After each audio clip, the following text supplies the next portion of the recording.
much. Good afternoon, Abuja. Good afternoon, Nigeria. You're welcome to this panel session. It's the most anticipated because we all came here through transportation, right? Imagine when all the drivers, NJRWT, the UPEN, the tanker drivers, Railway Corporation, everybody decides to down to. How do you go back home today? So transportation is one of the most important aspects of the economy in terms of human transportation, market, and connection. My name is Bimpe Lawal, and I'm joined by experts who breed transportation and investment. It is said that the transportation sector of Nigeria is the backbone of the economy. With this said, this sector is still behind when it comes to funding, is underfunded, and also challenges with infrastructure. Today we are going to be having discussions surrounding that, and we have experts in the house. So I'm going to start with a very general question. Anybody can start in no order. Nigerian transport sector has been described as the engine of the economic activity, yet underinvestment has continued to limit the growth. In your view, what one shift is needed to unlock the next level of growth for the transport sector in Nigeria? The question is a general one. Anybody can start. Thank you.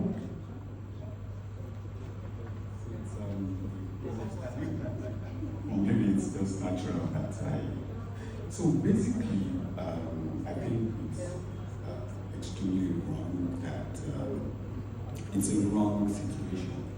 Not that the hypothesis is wrong or the statement is wrong that the transport sector in Nigeria is underfunded.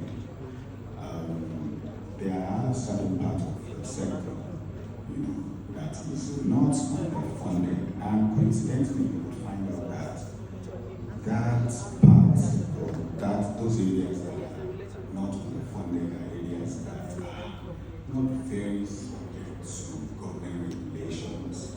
Now, when you see the subsectors in the transport sector that are extremely regulated, you would find out that regulation at some point is beginning to look like interference. I would take Lagos, and I'm sure Abuja has similar statistics as an example. You will find out that before the ban of Okada, there was Okada everywhere because it was not regulated. I can bring out Okada, my bicycle or motorcycle, carry anybody at any rate that I want, and if they pay, they pay. If they don't pay, I'll move for the next time. But if you go from that end of the spectrum to the mass transit end, where the first thing you will see, and this is a general statement across all sectors, in all subsectors in the transportation industry, you hardly find new vehicles doing passenger transportation lately in Nigeria. And when you see new vehicles on the road, they are procured by government. And that's much so in the mass transit side of things. And what you see is that the mass transit agencies of government, they are mostly of government, the mass transit agencies receive these buses or these vehicles at zero cost. So it's easier for government to then say, oh, there is going to be a riot, we have to negotiate with labor, we have to provide some incentives, cut transport cost by half. Now, if I were a private sector participant in the sector, in the industry, you can't just wake up and tell me cut prices by half. Now, because if you want private sector investment in the transportation sector, the elephant in the room, the constant will be that there will be investors. Now, the only language investors understand is returns, and therefore it is a pure case of mathematics. I need to be paying back 100,000 every day. Thank you very much, sir. Thank you very much. All right, thank you. The next question is for the founder of Faulty Technologies. Faulty, I hope I pronounced that right. All right, thank you very much. Your company is redefining the Nigerian's electronic vehicle ecosystem. What are the real opportunities and the hidden bottlenecks for investors in electric mobility?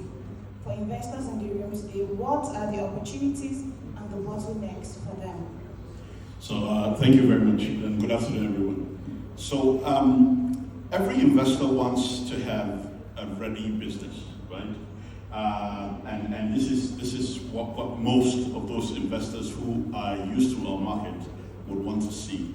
But what we have decided to do is to create different fragments and say we are de-risking them one after the next, and then presenting them to investors for scale. So inception is we take the risk and then deploy the resources. But challenges are things that you cannot do without, because the challenges are what create the opportunities.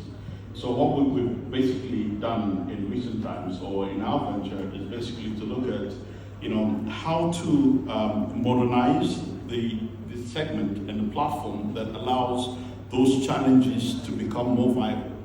And in enhancing the viability of these challenges, we've seen things like electricity. I mean, when we first approached the Nigerian customs, for example, in 2022, the question was, why do you want electricity, electric vehicles in a country without electricity? How do you want to charge? And we said, no, we will generate our electricity, we'll provide our electricity. And today, we've been able to do that with almost 95% of the electricity coming from the green sources, right? But investors would not want to hear this story. They just want to see everything tied up, and then every fragmented segment is put together as a viability spectrum for them to put in money, right? So this is one big challenge that we've been seeing. Nobody sees the workings moment, right? They only see when everything is baked, and then when you're about to slice the cake, they tell you how to slice it. Right? And I know he's looking at me from New York. You want to tell us that no, investors want you to take some costs. I agree, right? But what we're trying to do is to de-risk and then share the remaining risk with the investors. Thank you very much. Thank you very much for the insightful answer. Engineer Steve Zaka, over to you, sir. Many investors cite the regulatory uncertainty as a major deterrent from entering into the transport segment. What reform is the NMDPRA implementing to build investors' confidence? All right, thank you so very much, and good evening, everyone. So for the NMDPRA, we are critical to ensuring that our transport sector performs optimally. What is the critical area that our regulatory roles then comes into to play?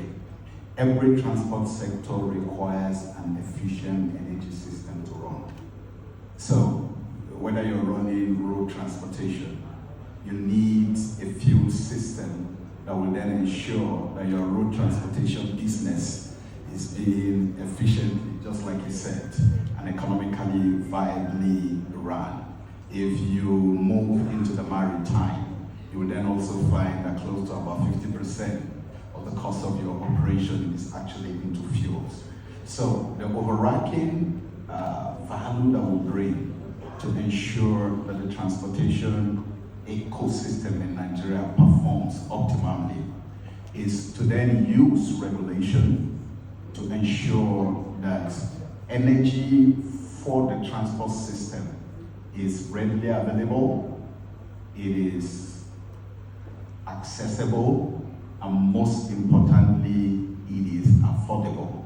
And then going into what the global trend, that our fuel systems are not then just available, accessible, and affordable, but that we're driving a system where the fuels that we use promote environmental sustainability. We have policies, so you've had the decade of gas. You've had a lot around the decade of gas.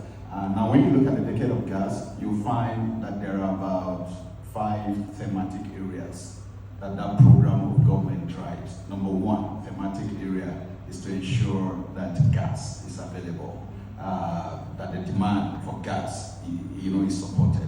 Now, once the demand is spot on, then the next thing you want to do is to match supply to it.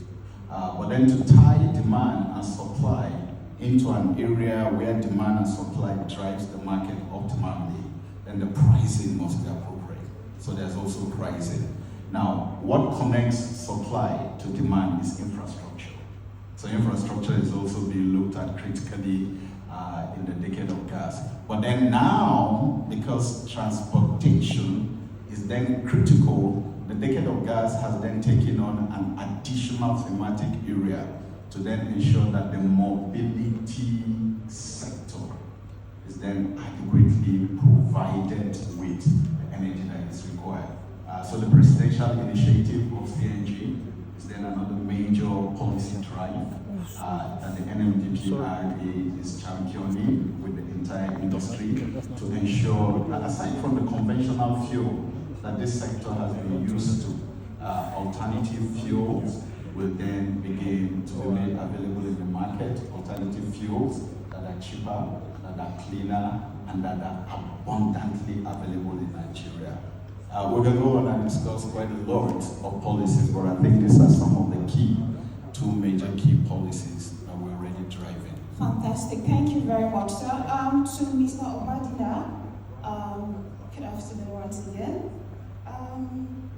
Transport and power are linked together. There is no efficient mobility without power.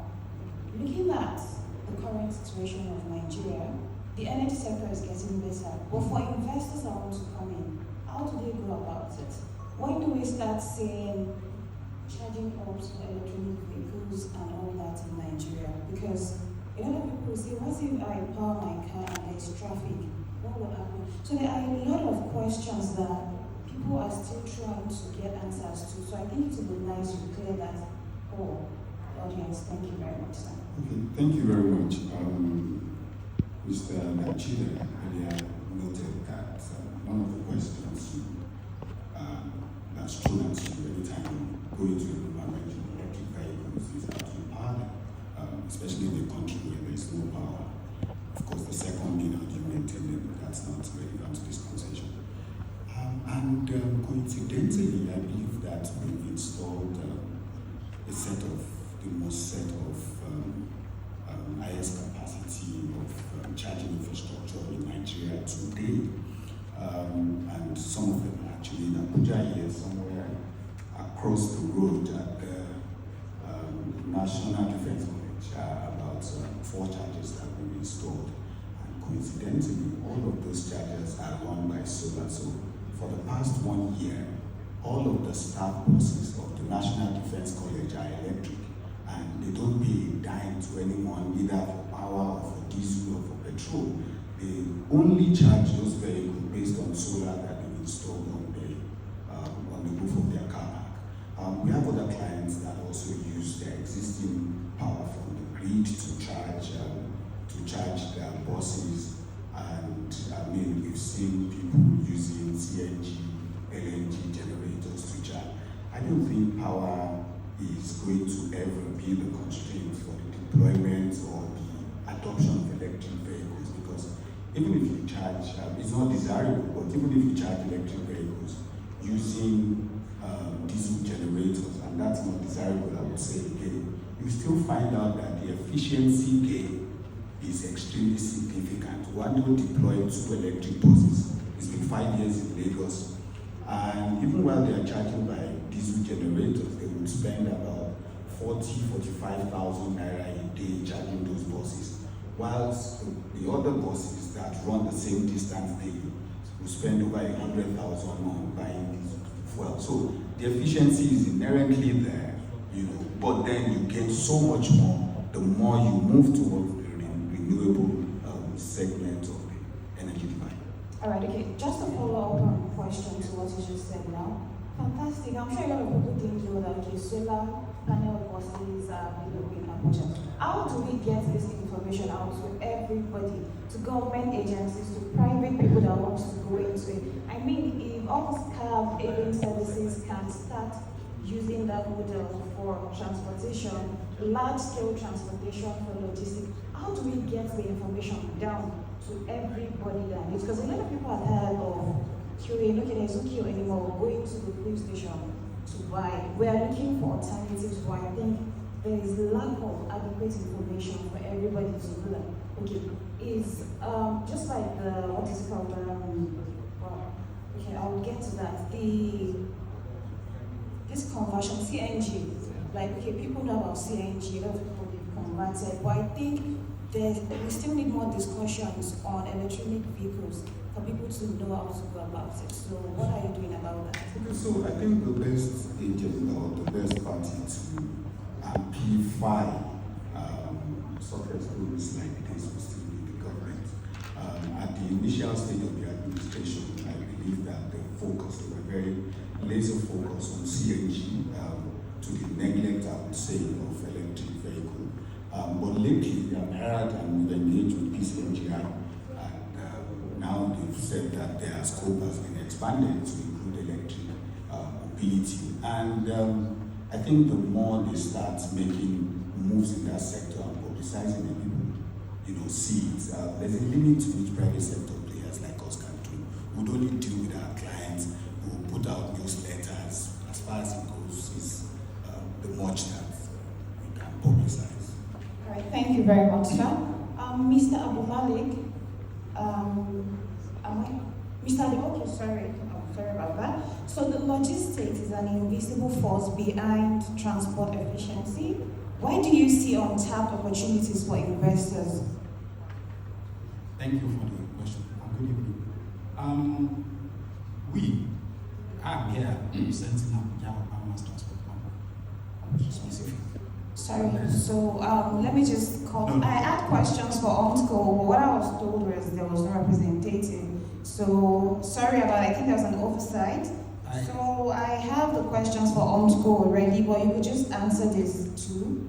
No problem. I can still pick on the logistics. All right. It's all the same thing. We at Abuja Obama's, our core is the movement of people from to the town, to the urban place. And that without the urban transport system, it will be difficult for a lot of people to get to their destination. With the population of Nigeria increasing day by day, it is very, very critical to have an efficient urban system, movement system, so that we assist and grow the economy. That's the one aspect of it. The second one about the issue of logistics. Logistics is a booming business now in the country. Though we are into more of a mass movement of people. However, if you look at those who are in the private sector, like the GIGs, the GOs, even the DHL, the almighty DHL, you know that in terms of logistics, they are doing very well. And we have not been able to fill in the gap. So it's an opportunity for anybody. And we, at Abuja Obama's, is also looking in that direction to see how we can build it into our system. Because it doesn't take anything away from us to have another way of getting revenue. So it's a good thing going on forward. All right, thank you. So let me go to the question I prepared for you now. You are in the art of mass mobility in Abuja, moving people, right? What are the biggest operational pain points that investors can help you solve? And currently, are you running on any PPP model? Thank you. That's a very good question as well. Transport sector is a very big business. And then when it comes to, let me start with the issue of the PPP you're talking about. When it comes to PPP, we as a government establishment, we cannot do it. In fact, the government is not good in doing business. Rather, we should provide the enabling environment for them, for the private sector to be able to participate and perform very well in the system. We have so many people that approach us in terms of PPP. Sortis is one of them, Fortis Technology is one of them. The Mr. Badina, the company is also one of the people who have approached us in terms of deployment of electric taxis and electric buses. We are in this discussion with them, and we are working to make sure that it comes to reality. Because we cannot continue to run the transport business as a government arm, sincerely to say. What I believe government can do is to, if they want to subsidize the way they want to do it, they can easily approach the private sector who are in the business and say, okay, fine, the students, the market women, or the public sector, the government workers, when you carry them, we give you an incentive or a voucher or anything to make sure that instead of charging them the required amount, you can give them, let's say, 50% discount, 30% discount, 20% discount. Rather than government going into the main transport business and decided to discount the price, which will affect and discourage the private people in joining the business. That's another way of trying to encourage the partners. Also, we are talking to some developers who can take advantage of some of our transport depots to build CNG recharge centers, refueling centers, charging points, conversion centers. Thank you. In fact, we are on advanced stage with a particular company who is building a transport hub in one of our landed property. And the idea is to have a service center, charging center for the electric cars. If you want to convert to CNG buses, you can do that. And also have some other business or the value chain that go with the transport system there. So it will be a win-win situation if government can step a little back and embrace the private sector to come into the system so that we can get to the end. Thank you. All right, thank you very much, sir. That's what we're looking for, the public-private partnership. To Mr. Zaka, one last question to you. How can public-private partnership in road and fuel infrastructure balance profits with public service? And if you could advise investors trying to come into the transport sector, what are the pitfalls you advise them to be careful of? Okay, so for us again, really the emphasis, so because of the criticality of the contributions of energy into an efficient and a successful transport investment, you will find that what we have done and will continue to do as government is to then really create an enabling environment where every investor that seeks to play in providing an efficient energy for the transport sector will then be able to run this investment, in a manner where optimal profitability will be secured. Regulatory instruments are such that funding arrangements that need to ensure that optimal return of investment is secured is normally reviewed when we do our licenses. Clearly, PPP is then a way to go. All right. So I've gotten signals that we have to round up. But before we go, one last question for everyone, just in 1 second, each person. If we are to reconvene back in 2026, what is one thing you'd love to say that, yes, we have moved into the next frontier in the transport sector in Nigeria, something we've been able to do from just talking about it to execution? What is one thing that when we convene in 2026, we're going to say we've been able to do this in 1 second each? Thank you very much, everyone. So for me, simply, relevant government agencies have gone out to actually ask the real investors, what do we need to do to bring significant investment to the sector? They found answers, and this is the result. Thank you, sir. And then for us, that the transport sector has access to all the available energy sources that can really drive an efficient transport sector, and all the energy types, then conventional, or diesel and petrol, but then now the more renewable type of fuels, that's gas. Thank you. Thank you very much, sir. Next. For me, it would be more around government establishments basically aligning the entire processes across board, right? Because as a date, you have some, for example, AICL working very fast, and then when you look at the other side of the government chain, they're not responding as much as the impact they're receiving. So I think it would be good to have consistency in terms of speed. All right, thank you. And finally, you Okay, said. I'm looking at more private exports into business or transportation so that to assist us while we can step back in form of regulation, then allow them to flex so that we'll be able to get more and more business. All right, thank you very much. We've come to the end of this panel session. A big thank you to all the panelists. On behalf of the Abuja Investment